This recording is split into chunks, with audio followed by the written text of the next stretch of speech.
Започнува актуелна тера. Еве ги настаните на денот. Листеријата е насекаде, но храната е безбедна. Детските одморалишта на продажба. Одлични оценките за Битвест. Израелската армија се повлекува од појасот Газа.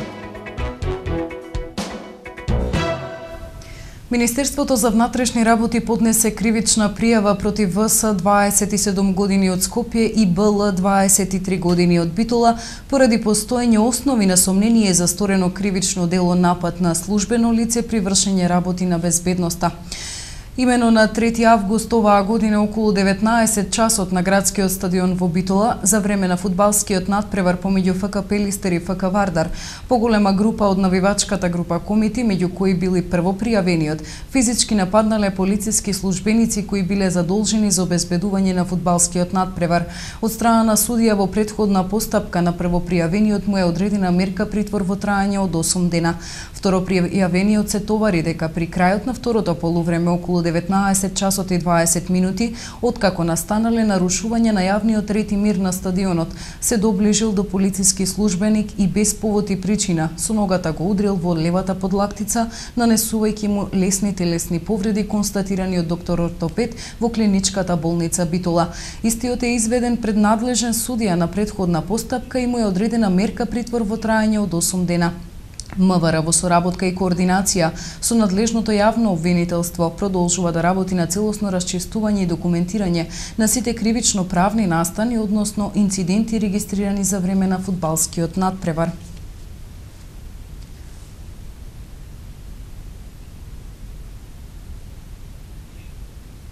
Денеска од Министерството за внатрешни работи излегува со првичен извештај околу случувањата на надпреварот меѓу Пелистер и Вардар под Тумбекафе, кога едно лице беше потешко повредено како резултат на експлозија на шок бомба.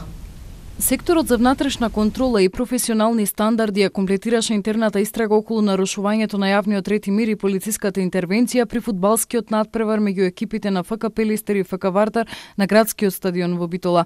Проверките се извршени со увид во службените материјали изготвени за настанот, како и со обавување на службени разговори со повеќе полициски службеници одговорни околу обезбедувањето на јавниот ред и мир на надпреварот. Од извршените е констатирано дека СВР Битола ги презел потребните мерки и активности околу организацијата и планирањето на вонредното оперативно сообраќајно и физичко обезбедување на фудбалски надпревар помеѓу екипите на Пелистер и Вардар, како и при воспоставување на нарушениот јавен ред и мир, така што не се утврдени случаи на пречекорување на полициски овластувања. Полициските овластувања се применети пред самиот крај на мечот, кога поголема група од гостинските навивачи одбиле да го напуштат стадионот и безбедно да се упатат кон автобусите со кои допатувале, пружајќи активен отпор со туркање и удирање со нозе и раце по штитовите на униформираните полициски службеници. Во така настанатата ситуација на потиснување на навивачите, во еден момент еден од навивачите активирало експлозивна направа. Така наречената шок бомба се претпоставува дека навивачот или е истрагал од униформиран припадник на посебната единица или во гужвата која настанала со меѓусебно потиснување,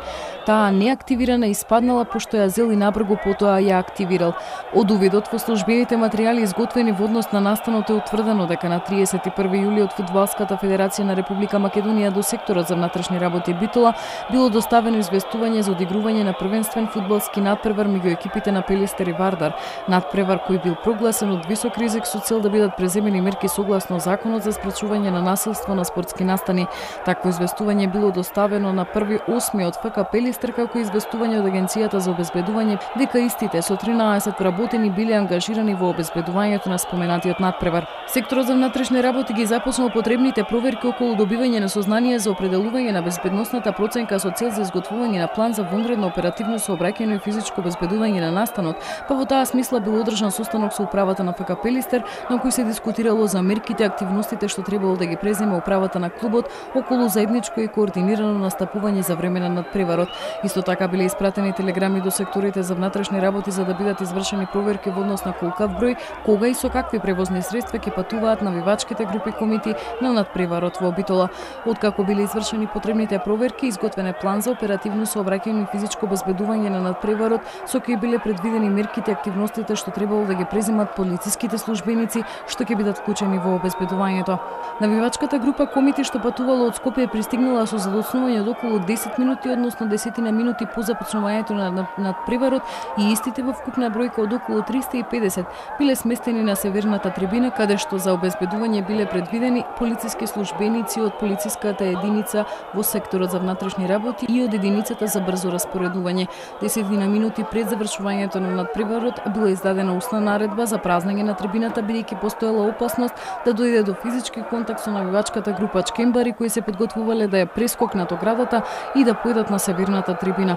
Кон потиснувањето на навивачите Комити се пристапило од причина што една група од околу 50 навивачи не сакала доброволно да го напушти стадионот. Во еден момент дошло до посериозен притисок од страна на навивачите Комити кон полициските службеници, при што од нив бил забележан еден навивач како во рака држи експлозивна направа, пошто било упатено предупредување за внимателност. По кратко време се слушнала и силна детонација од експлозивна направа која предизвикала поголем метеж и турканица. Од навивачката група Комити со повреди се стекнале 8 лица, од кои едно лице со тешки телесни повреди, а 7 со телесни повреди, истите биле пренесени во клиничка болница, додека останатите навивачи во придружба на униформирани полициски службеници се спроведени до автобусите каде се упатиле за Скопје. Повредените лица биле пренесени во клиничката болница Битола, каде им била укажана лекарска помош, а тешко повредениот е препратен на лекување во Скопје. За време на извршување на полициските работи биле повредени и 4 униформирани полициски службеници. Од страна на СВР Битола преземени биле потребните мерки и активности. Во консултација со јавното обвинителство биле констатирани 6 кривично правни настани. Во однос на настанот околу активирањето на експлозивната направа биле извршени проверки на видеозаписот од секторот за внатрешни работи, на кој се гледа лице кое подолго време во десната рака држи бомба, што укажува на тоа дека истата претходно не била активирана, туку тоа било сторено од лицето со што е предизвикана општа опасност. Полицискиот службеник, чија била бомбата на службена белешка, навел дека забележал дека му ја нема бомбата која ја имал закачено на горниот дел од панцирот од десната страна, но не можел да прецизира дали му испаднал или некој од навивачите.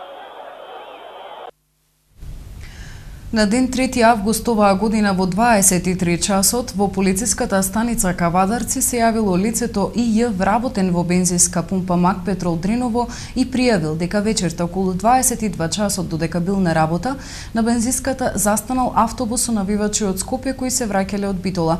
Откако си заминале, истиот пријавил дека на безбедносната камера видел како во згодна прилика од неколку навивачи од фрижидерот му биле одземени повеќе од 30 парчиња разни сладоледи, а однатре од рафтовите еден дезодоранс и разна прехранбена стока, за која дополнително ќе утврдат што точно им е одземено и заедно со видеоматеријалот дополнително ќе достават пријава. Се работи на целосно расчистување и документирање на случајот. Секторот за внатрешни работи Битола поднесе кривична пријава против В.Ј. 28 години од Битола поради постоење основи на сомнение за сторено кривично дело, тешка телесна повреда. На тој начин што на 20 мај оваа година во семејната куќа настанала расправија во која пријавениот физички го нападнал неговиот татко Ј.П. 61 година, кој од ударот паднал на подот и се здобил со тешка телесна повреда. Нема да има одговорност кај инспекцијските служби за тоа што тие реагираа соодветно, вели Дијан Рунтевски, директор на Агенцијата за храна и ветеринарство, по смртта на 4 луѓе заразени со бактеријата листерија. Тој тврди дека храната во Македонија е безбедна, но препорачува строго придржување до хигиенските правила и навики. Храната која што се произведува и се увезува во Република Македонија генерално е безбедна. Агенцијата за храна и ветеринарство во рамките на своите надлежности си ги врши секојдневните инспекцијски контроли, дали е тоа на граничните премини, дали е тоа во внатрешноста, односно во прометот. Фактот што во овие изминати неколку години не сме имале некои посериозни инциденти, мислам дека доволно зборува за тоа дека храната во Република Македонија е безбедна.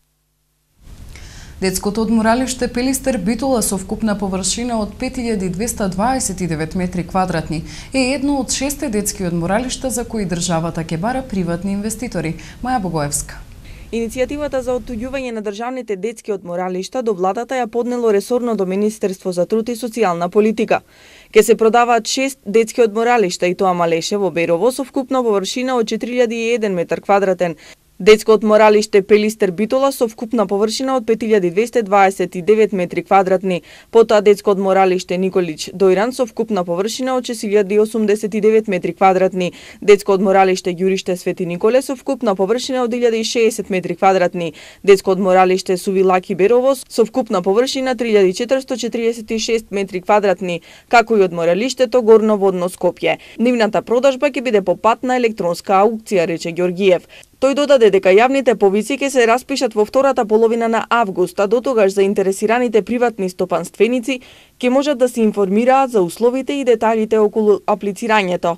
Овие детски одморалишта во минатото имале свој бренд и денес може би избледен, тој бренд се уште постои. Населението кое живее во овие региони има искуство со работа во дејноста туризам, а локациите на кои се наоѓаат овие одморалишта кои се предмет на продажба и дел од инфраструктурата, во нив даваат можност за реализација на бизнис и работа во сферите на планинскиот, алтернативниот, руралниот или езерскиот туризам, што дава можности за доходовен бизнис за компаниите, кои би инвестирале и можност за отворање на нови работни места, додаде Ѓоргиев. Во тек се акции за изградба на 2 локални патишта во општина Ресен. Проектот е во реализација на општината, аплициран преку јавното претпријатие за државни патишта со финансиска конструкција од околу 3 милиони денари. Маја Богоевска. Во тек се акциите за изградба на 2 локални патишта во општина Ресен. Во моментот во фаза на асфалтирање локалниот пат кој ги поврзува село Грнчари со локалните гробишта во должина од 560 метри. Овој проект е во реализација на општина Ресен, аплициран преку јавното претпријатие за државни патишта со финансиска конструкција за реализација од околу 3 милиони денари.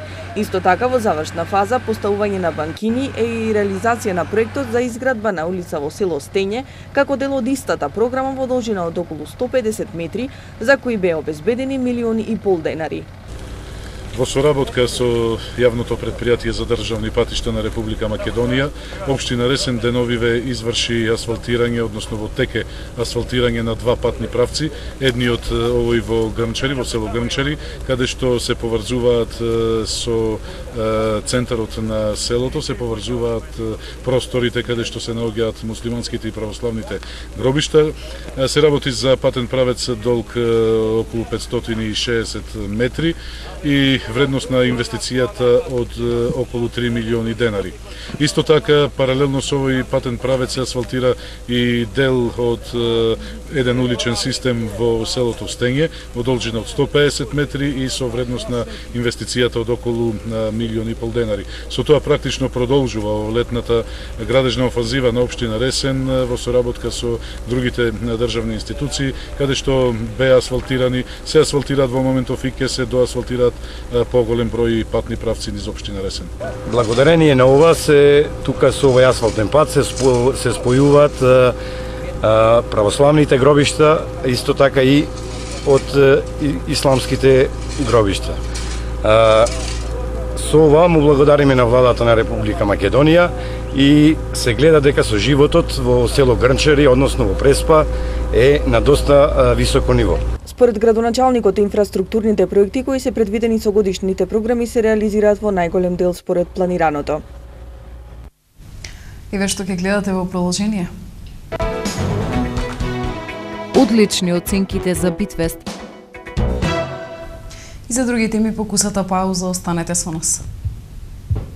Вашето мислење нам ни е важно, затоа што Тера телевизија е на страната на гледачите. Искажете ги вашите ставови на нашиот веб-портал tera.mk. Дали спортските настани стануваат небезбедни места? Да? Не.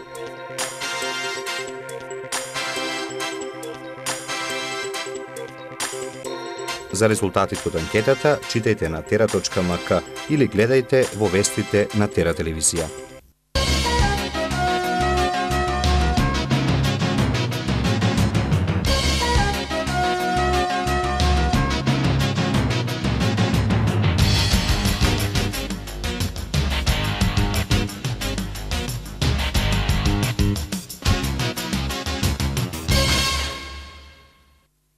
4 часа ќе трае во септември предупредувачкиот протест на матичните лекари кои се незадоволни од капитацијата што ја добиваат од Фондот за здравство.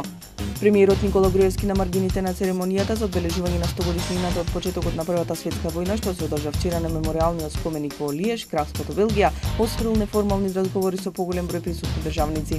Во организација на Планинарското спортско друштво Мак Петрол од Скопје и Планинарското спортско друштво Балкан од Белград, македонски планинари беа дел од меѓународната планинарска експедиција која се искачи на покривот на Европа. Вториот американски хуманитарен работник кој се зарази со вирусот Ебола во Западна Африка се очекува денеска да пристигне во САД во тешка состојба. Јапонија формално одобри нови санкции за Русија кои вклучуваат замрзнување на имотите за 40 поединци и две групи кои ги поддржуваат проруските сили во Украина. Од изутринава во Газа е во сила ново 72-часовно примирие договорено во Египет на средба со палестинските групи на која не присуствуваше израелски представник.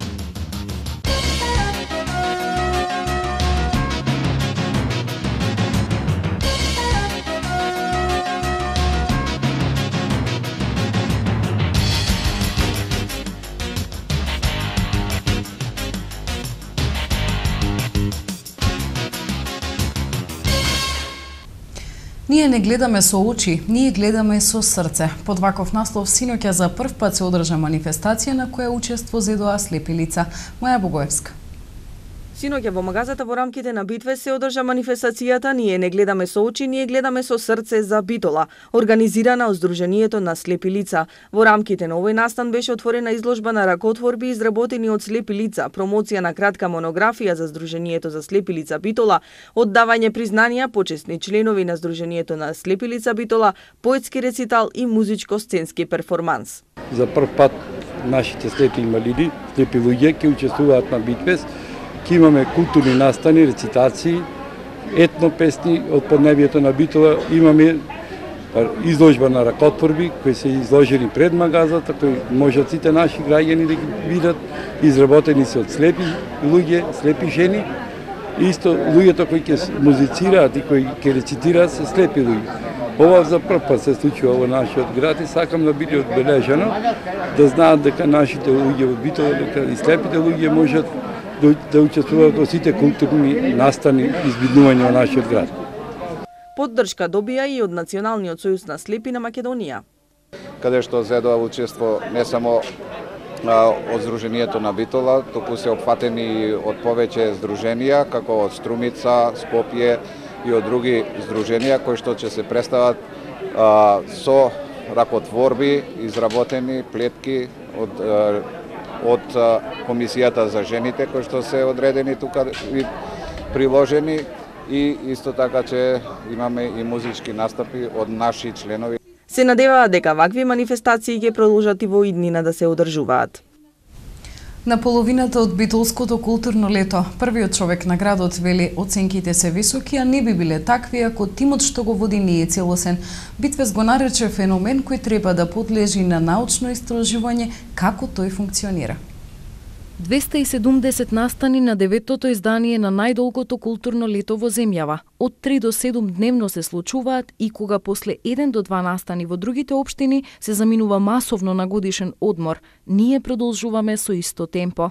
За нас ова е тековна работа, значи не мислиме дека правиме нешто посебно и нешто премногу, но кога ќе споредиме со останати општини или други градови или други земји, тоа изгледа дека навистина е на обемна работа за која што треба навистина една екипа која што знае тоа да го направи, која што умее и која што може тоа да го направи.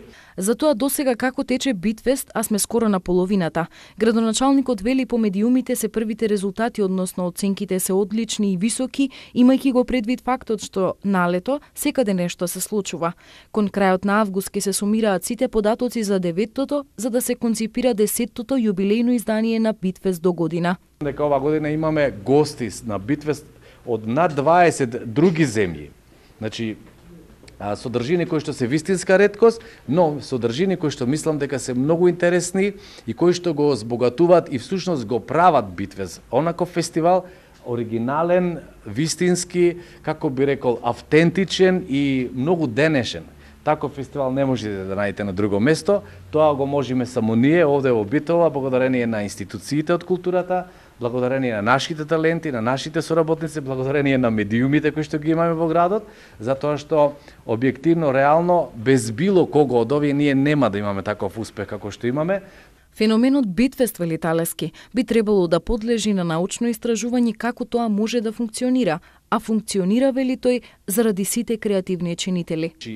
Кога зборувам на многу креативни чинители, не мислам само на учесниците, значи на културно-уметничките друштва, театрите, актерите, музичарите, туку на сите, и вие сте дел од Битфест. Значи, вие новинарите, нашите граѓани, нашите поддржувачи, луѓето кои што работат околу Битфест, и едноставно сите оние кои што читаат за Битфест, затоа што доколку немаат интерес се разбира дека тие содржини ќе ги прескокнат и нема да ги прочитат, нема да ги видат.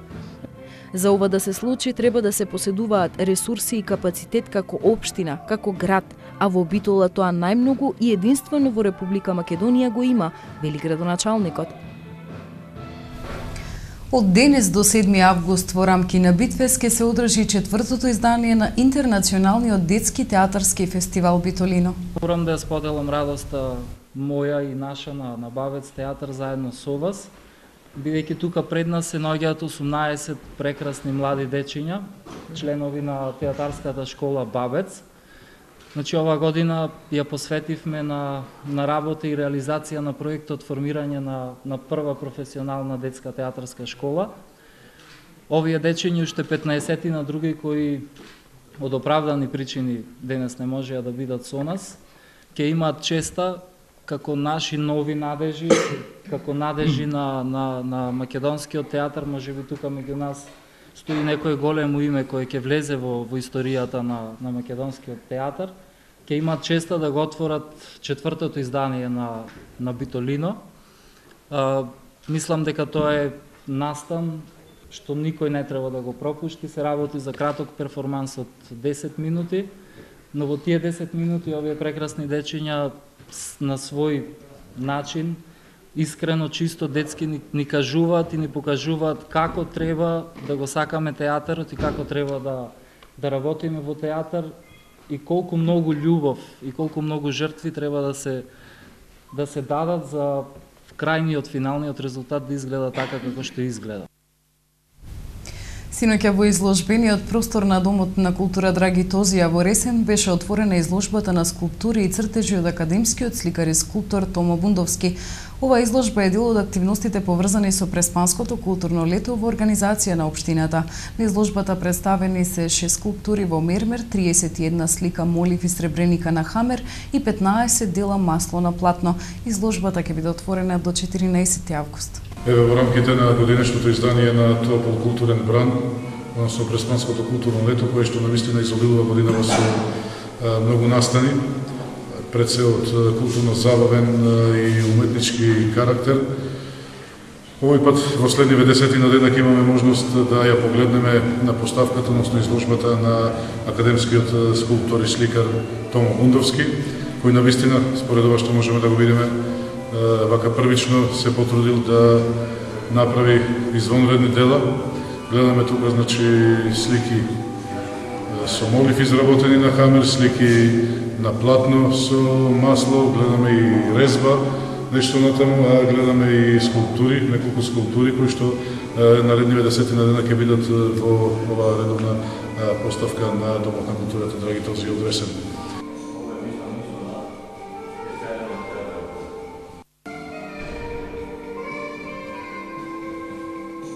Презентацијата за моите дела е трапна во секојдневниот живот, кој е оптеретен со сите стили и кариби на современото движење на човекот, простор и екзистенција.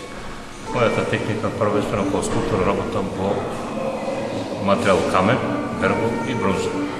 Сликам масло на платно, цртам на картон, хамер и сите видови хартија што се употребуваат. 30 изложби, ова ми е 31. Имам излагано како во земјата и во странството. Член сум на ВУН од постарата генерација. Стручно усавршавање имам навршено на Академијата Береарчи во Рим во Италија. Еве што донесува светот. Израелската армија се повлекува од појасот Газа. Следат и други вести од светот, се враќаме веднаш.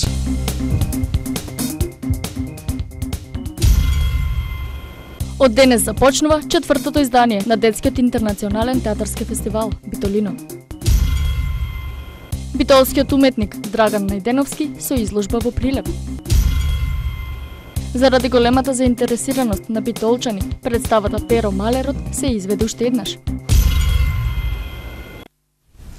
Израелската армија го најави повлекувањето на своите копнени трупи од палестинската енклава појасот Газа по почетокот на 72-часовниот прекин на огнот кој настапи во 7 часот денеска, откако претходно соопштено беше дека е завршена една од главните цели на офанзивата, откривање и уништување на подземните тунели на исламистичкото движење Хамас.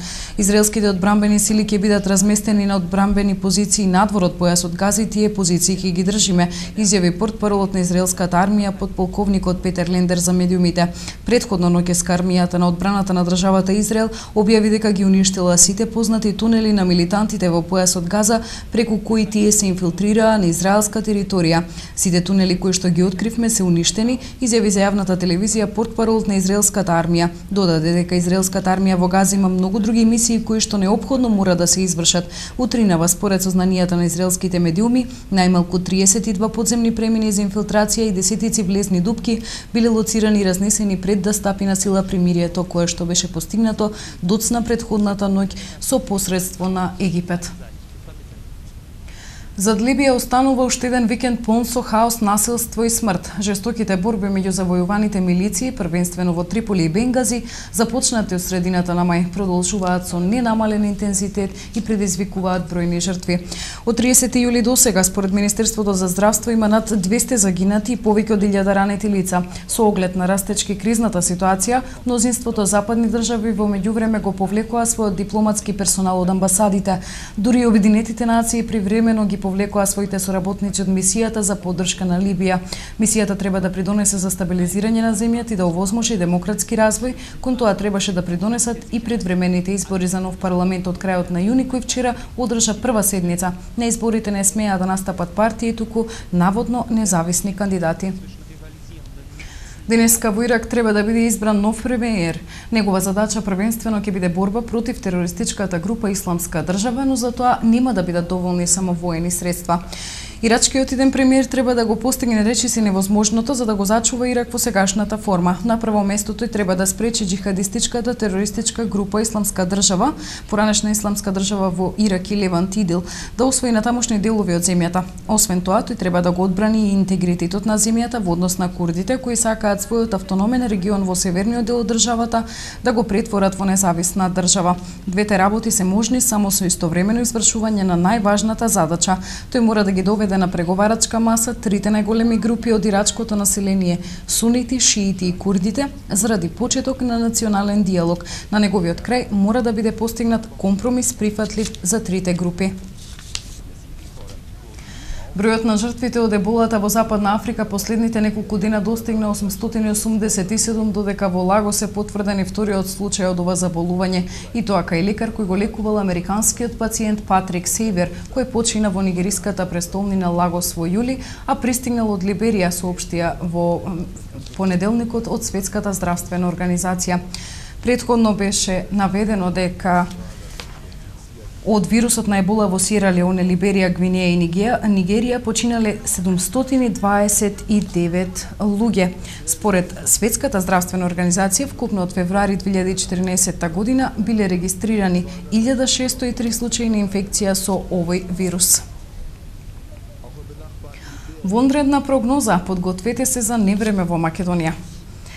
Македонија денеска попладне повторно ќе биде под влијание на нестабилна воздушна маса, што ќе услови во наредните денови нестабилно време проследено со порен дожд, грмежи и повремено засилен ветер, информираат од Управата за хидрометеоролошки работи.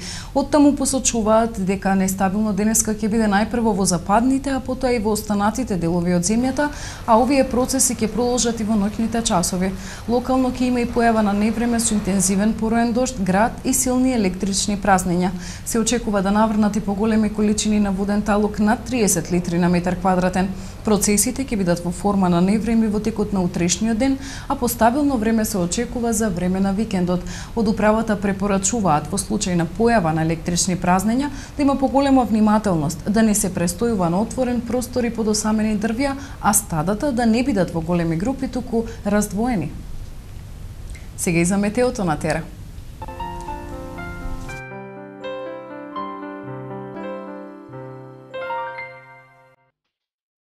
Какво ќе биде времето утре во Европа?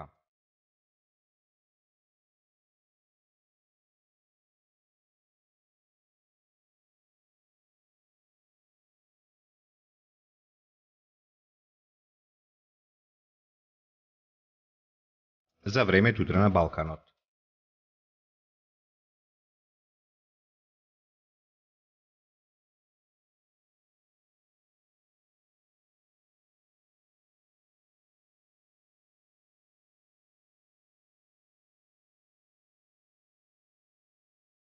Какво ќе биде времето утре во Македонија?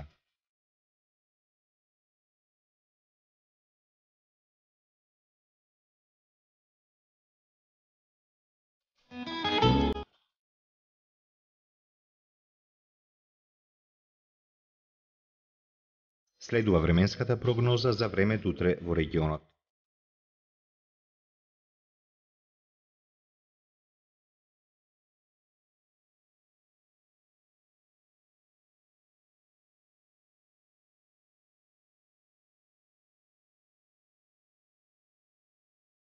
Какво ќе биде времето утре во Битола?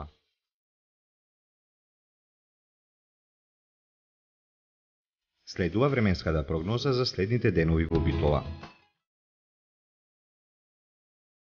Какво ќе биде утре времето во Ресен? Следува временската прогноза за следните денови во Ресен. Евеа прогнозата за времето утре во Прилеп. Какво ќе биде времето во наредните денови во Прилеп? Какво ќе биде времето?